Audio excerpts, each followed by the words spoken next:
A paz do Senhor, meus irmãos. Vamos mais um estudo. Jonas e a baleia. Todo mundo conhece a história, não é mesmo? Então, está lá no livro de Jonas, né? Jonas e a baleia. Algumas bíblias falam que Jonas foi engolido por uma baleia, né? Por isso que a gente fala Jonas e a baleia. Então, desde que eu era criança, eu aprendi que uma baleia engoliu um homem e manteve esse homem vivo dentro dela durante 3 dias e depois o vomitou. Mas o que realmente a Bíblia diz? Como eu falei, algumas Bíblias vêm como baleia, que Jonas foi engolido por uma baleia. Será que Jonas foi engolido mesmo por uma baleia? Bom, vamos lá então, anatomia das baleias. Vamos começar primeiramente, vamos falar sobre a anatomia das baleias. O que a ciência diz? Nós temos a baleia azul. Se vocês pesquisarem, a baleia azul é a maior do mundo. A boca é imensa. Mas a garganta, meus irmãos, é estreita até demais. A garganta dela é de 10 centímetros de diâmetro. Você sabe o que é 10 centímetros de diâmetro? Para uma boca gigantesca. Uma boca gigantesca e a garganta aqui, ó, apenas 10 centímetros de diâmetro. Ela engole apenas microscópias criaturas do mar. Então, quer dizer, ela engole somente pequenos peixes, pequenos frutos do mar, pelo tamanho dela. Então, como é que uma baleia azul, por ser a maior do mundo, pode engolir um homem? É impossível engolir um ser humano, você não concorda comigo? Nós temos a cachalote, ou baleia, né? A cachalote é uma outra baleia, também grande também. Esta é a única baleia que possui uma garganta grande e suficiente para engolir um ser humano. Come lulas gigantes e pode abrir a boca bem mais. Há relatos não comprovados de que ela poderia manter algo do tamanho humano no estômago, porém sem acesso a ar, comida ou segurança física. A pessoa morreria em minutos ou horas. Então presta atenção. Mesmo que a baleia, a cachalote, engole um homem, que ela tem condições de engolir um homem, mas o homem não conseguiria viver ali por 3 dias, porque rapidinho aqui, pela pesquisa que eu fiz aqui, o ser humano não aguentaria aqui, morreria em minutos, ou provavelmente algumas horas, mas não tinha condições de sobreviver durante 3 dias. Correto?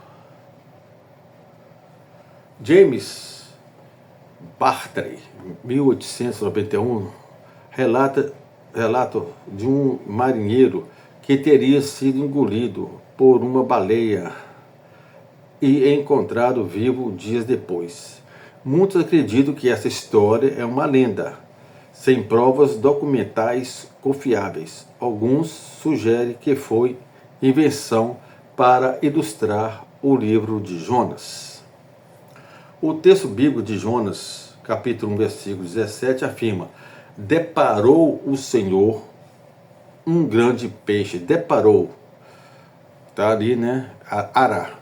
Tá certo? A Bíblia aí, na tradução, Ara. Ou seja, foi Deus quem preparou esse peixe.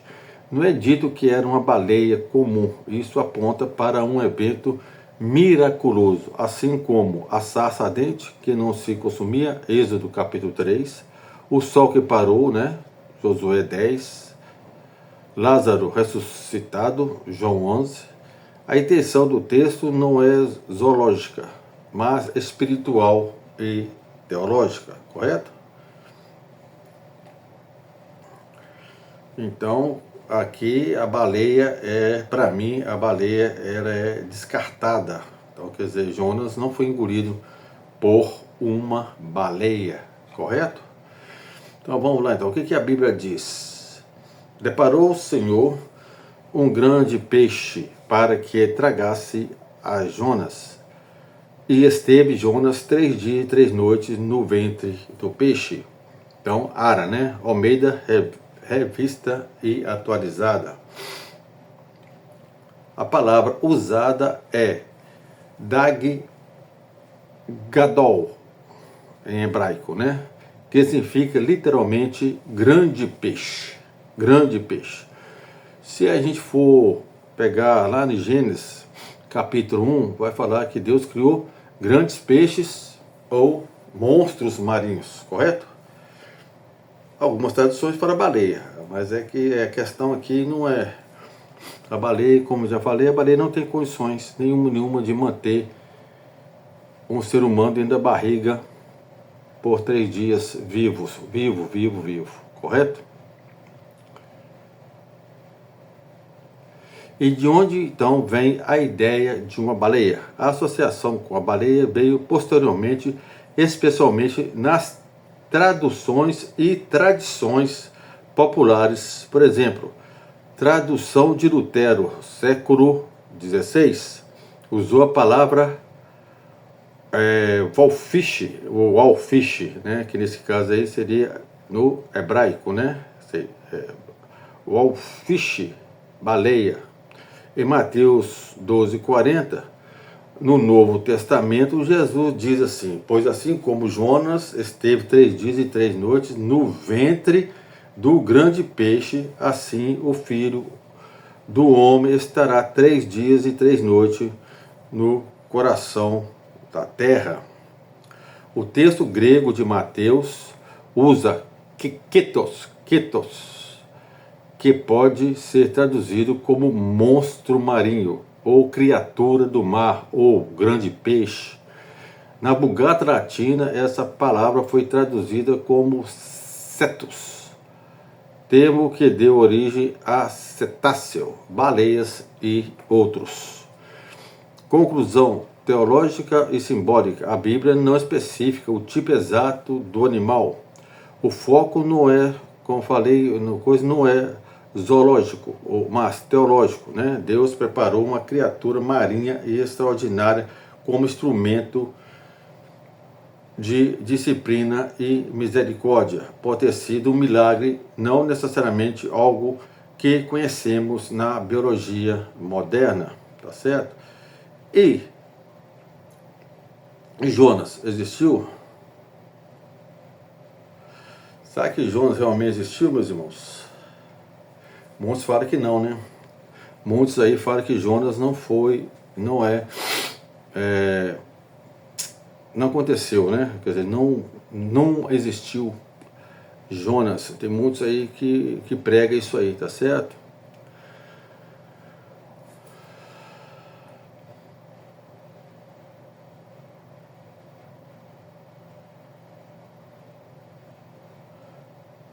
Vamos lá então, né? Jonas capítulo 1, versículo 17 ainda. Designou o Senhor um grande peixe, né? O hebraico, designou o Senhor um grande peixe. O verbo vaieman, significa designar, preparar intencionalmente, ou seja, o peixe foi preparado por Deus, não surgiu por acaso, né? Jonas foge da ordem de Deus de ir a Nínive e tenta escapar por Tarsis. A tempestade é enviada como correção divina. Após ser lançado ao mar, Deus intervém de forma misericordiosa com o grande peixe, não para punir Jonas com a morte, mas para interromper sua fuga e salvá-lo. 3 significados aqui. Soberania de Deus sobre a criação. O peixe obedece a Deus, melhor do que Jonas, né? Então ali, né, aquele peixe grande ali, monstro marinho, ele obedece a Deus. Jonas, infelizmente, ele não obedeceu, né? Isso reforça a soberania divina sobre todas as criaturas. Assim como o mar, o vento e até os animais, tudo coopera para cumprir os desígnios de Deus. Redenção através da aflição. O ventre do peixe é um lugar de humilhação e arrependimento. Ali Jonas ora, capítulo 2. reconhece sua desobediência e reafirma a esperança na salvação do Senhor. Jesus mesmo interpreta Jonas como sinal profético. Veja bem, o próprio Jesus. Pois assim como Jonas esteve 3 dias e 3 noites no ventre do grande peixe, assim o Filho do Homem estará no coração da terra. Então, Jonas é uma figura do sepultamento e da ressurreição de Cristo. É uma figura, correto? O peixe não representa a morte final, mas a esperança da vida após a morte. Deus usa até mesmo os nossos erros para nos trazer de volta ao caminho correto. Não existe lugar onde a graça de Deus não possa nos alcançar, nem mesmo nas profundezas do mar. Cada dificuldade pode ser o início de um novo ciclo e obediência.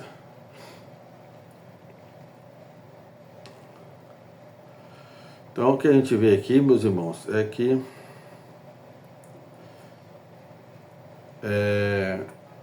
até o próprio Jesus, né, fala aí, né, fala de Jonas. Então agora eu vou começar a falar agora da defesa, da confiabilidade histórica do livro de Jonas. Então até aqui eu estou tentando falar sobre o grande peixe, né? Não a baleia, mas o grande peixe. Eu sei que tem muitas bíblias aí que colocam baleia. Então, meus irmãos, não é por nada não estou falando para vocês trocarem a sua Bíblia, não estou falando que sua Bíblia é errada não, mas estudar mais, nós temos que estudar mais a Bíblia para aprofundar, para ver se realmente aquilo ali é o certo, né? Como eu falei, não tem como uma baleia, primeiramente a baleia azul, né? Que é gigantesca, a maior do mundo, ela tem 10 centímetros de garganta, então não tem como passar um ser humano nela. E a outra ali não tem como manter um homem vivo durante 3 dias. Então ali foi um grande peixe. Esse grande peixe a Bíblia não fala, né? Foi Deus que providenciou. E eu volto lá em Gênesis, capítulo 1, onde fala que Deus criou monstros marinhos. Então provavelmente, né, um desses monstros marinhos é que engoliu Jonas, tá certo? Então vamos lá. Qual é a base? Qual a defesa da confiabilidade da história do livro de Jonas? A maior evidência que Jonas foi uma pessoa real e o seu relato é confiável vem do próprio Senhor Jesus Cristo, né? Como eu li lá em cima lá. Mateus capítulo 12, versículos de 39 a 41 diz assim: porque assim como Jonas teve 3 dias e 3 noites, né, no ventre do grande peixe, assim o Filho do Homem estará 3 dias e 3 noites no coração da terra. Os ninivitas se levantarão do juízo como está essa geração e a condenarão, porque se arrependeram com a pregação de Jonas. Jesus não usa Jonas como mito, mas como um fato histórico real, né? Ele baseia sua própria morte e ressurreição em paralelo direto com Jonas.